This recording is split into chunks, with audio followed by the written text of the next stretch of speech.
Why film? I don't know. For me, film just reminds me of when I was little. I used to shoot film a ton. Just the other day, I went through all my old albums from when I was like 8 to 12, and I had shot like hundreds and hundreds of pictures. It's nostalgic. It's kind of fun to get back to having fun with photography again. Like the anticipation of waiting for your photos to come back, and it's kind of like Christmas all over when you get those photos back and you can like look at them and just see how bad you messed up sometimes or how good some of them could be. So I don't know. That's for me. That's what it is. We're going to go down to a place called, well, I just know it as South Willow Canyon. It's kind of by Grantsville, out by Tooele, Utah. But I used to go there when I was little all the time with my grandpa, and we'd just go explore and go hike up trails. And I just want to go check it out because it's really pretty in the summer. And right now it's still kind of snowy, so we're just going to see what it's like up there. And then I'll probably head back up there in the spring or early summer. At least I'll only waste 12 shots if I messed that roll up. I figured the road might be closed, so we're just huffing it up here. Any idea how far in you go? I think the furthest campground's like 4 miles. So there's like 2 or 3 other little campgrounds up here we can go check out. I don't know what's up here. It's been like 25 years. I just remember it was cool. Well, I like it so far.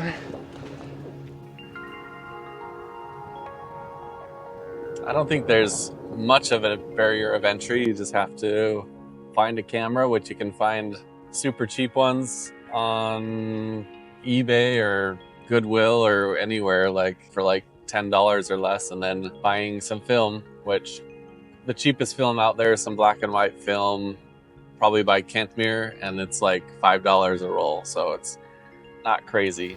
So this way I won't forget.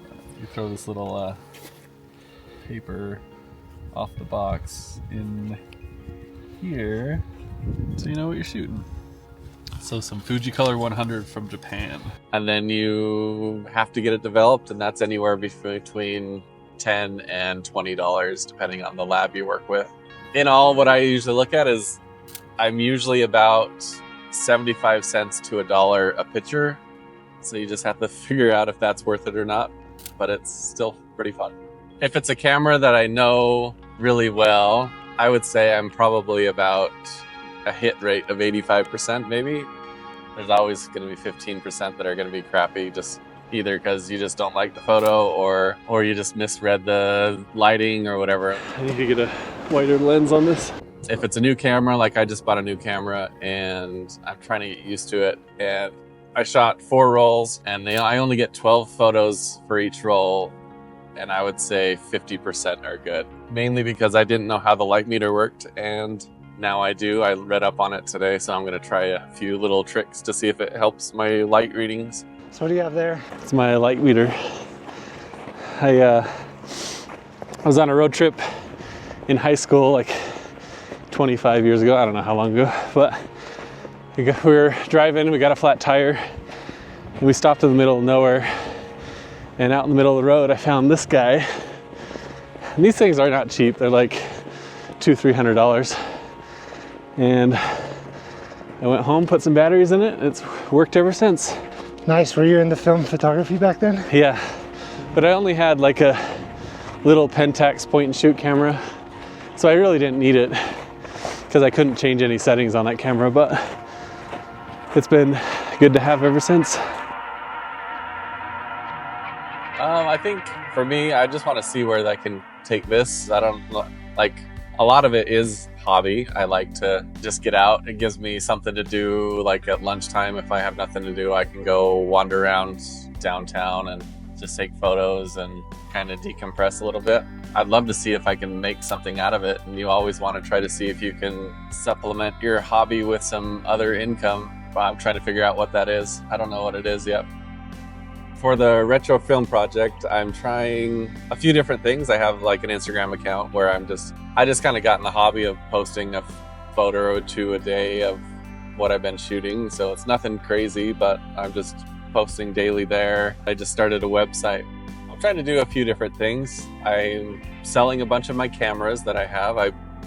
Over the years, I bought a lot of cameras that I probably will never use. So I've been testing those and then throwing them on the site and trying to sell those to people who are getting interested into film photography. I have a place where I'm just showing off some of my trip photos. I've been trying to travel more, so I have been putting my photos on there to show a few places that I've been over the last few years. And I'm trying to also launch like kind of a community film project where we can like come up with a prompt a month or something. For example, black and white photos using a certain type of film or something, and then so I'd put that out. People could go on there, upload their photo, and have other people vote for them, and then at the end of the month we'd figure out who the winner is and give away some film or a camera or something, just to kind of keep that going and try to do that every month. My favorite camera to shoot with right now, it's one I've had for a long time. It's an Olympus OM4, so it's just like a 1980s SLR camera that's it has all the features that I'd ever want on it. It's pretty small, and I have tons of lenses for it, so it's a good one just to carry around. Bringing that out with me today, and then I just bought a Mamiya 6. It's kind of like, if you're on YouTube, every photographer seems to have this Mamiya camera, so I kind of wanted to see if they were all just blowing smoke or if it really was as good as everybody says it was. And so I bought that, and I got a really good deal on it, so I don't feel too bad. But that's the one I'm trying to figure out the meter on it, because I kind of messed up a few of them. But those two cameras, and then my favorite point and shoot that I carry with me every day is a Fujifilm Class W, which is like a kind of a high-end point shoot that was made in the early 2000s, and so it's pretty new comparative to the other ones, and it has lots of cool features, but it shoots really, really good photos. Those skiers that just went by said that they skied the peak. We don't know which peak, but it might be this one up ahead. Some of my favorite film right now is I've always really liked Kodak Ektar 100. That's probably one of my favorites. I look through all my albums on my photos on my computer, and that's probably one that I've taken the most photos with. And so that it just has really vibrant colors, and the grain is really, really small, so it's really, really sharp. It's good for almost everything, I think, like portraits and landscape for sure, and that's probably one of my favorites.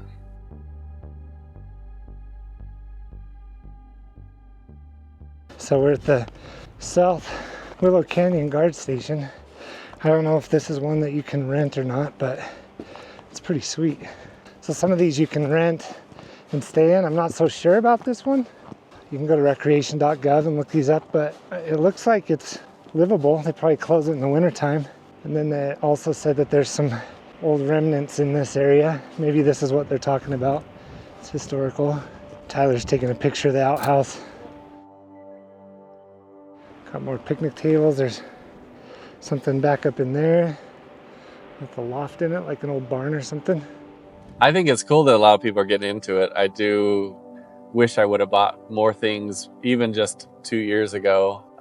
But I will say, like, most of my cameras that I purchased, I could turn around and sell them for probably 3 to 5 times what I bought them for. So if I was doing it as an investment, I could make some money, not anything to like retire on, but something that I could go on a trip or something.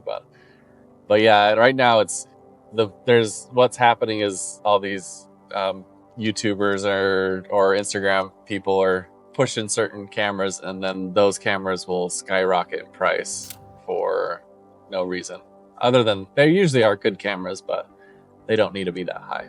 For example, like that camera, that Mamiya 6 camera, I was reading a blog just like that's 2 years old. The camera 2 years ago, I could have bought it for, well, I still bought it for like $1,200. I got a really good deal. But right now, that same camera, because Peter McKinnon's using it, it costs anywhere between $2,700 and $3,500. The lenses used to be $200. Now they're $750 to $1,000. So it's getting kind of crazy on some of this stuff. So I got this.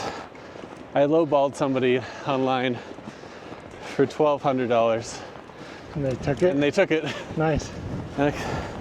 And they told me it had a foggy lens, and I was like, oh great. But what was really foggy is that little piece, and that's supposed to be foggy. Oh. It's to help the focus. So, win-win. So, yeah. I told the guy, and he's like, oh, I don't care, I don't need it anymore. That's nice. I know. So instead of the $3,000, I paid $1,200. If you need a quick buck, you can flip it. I could.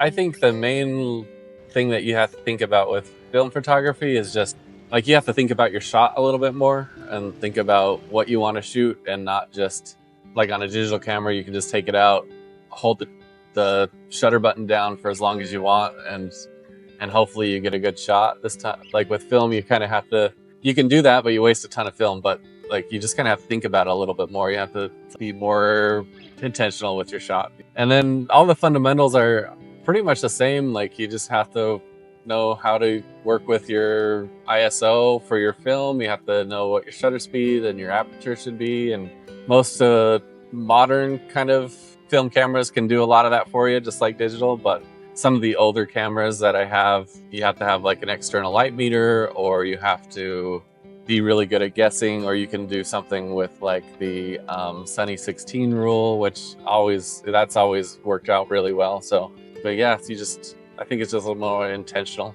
Got a little distracted now. I don't know where Tyler went. We got up here pretty far though. We're about halfway up.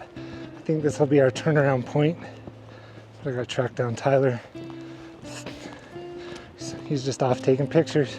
I don't know what my favorite subject to shoot right now is. That's what I'm actually trying to figure out, if I have to have a favorite. I like to shoot almost everything, but I do like wandering around cities and shooting photos. I like kind of street photography, maybe. I like landscape stuff because I could just kind of go out and like set up the shot and just kind of wait around, and hopefully I get a good shot with the right lighting and all that kind of stuff. Portraits would be fun, but I am terrible at posing people, so I don't know if I could do that. So unless somebody can pose themselves, I don't know if I could do that one. Yeah, that's what I'm hoping to actually do, is like find what I really like. And I don't know, I feel like I do probably need to figure out what my thing is, but I don't even know what that is. Maybe I don't need to, but I feel like I need to work towards something, and maybe I just need to figure out, maybe once a month with these projects, I can like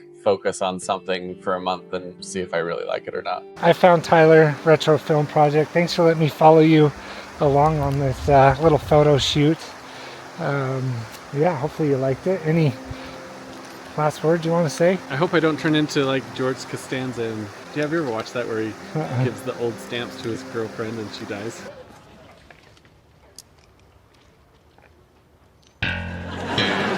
What's that?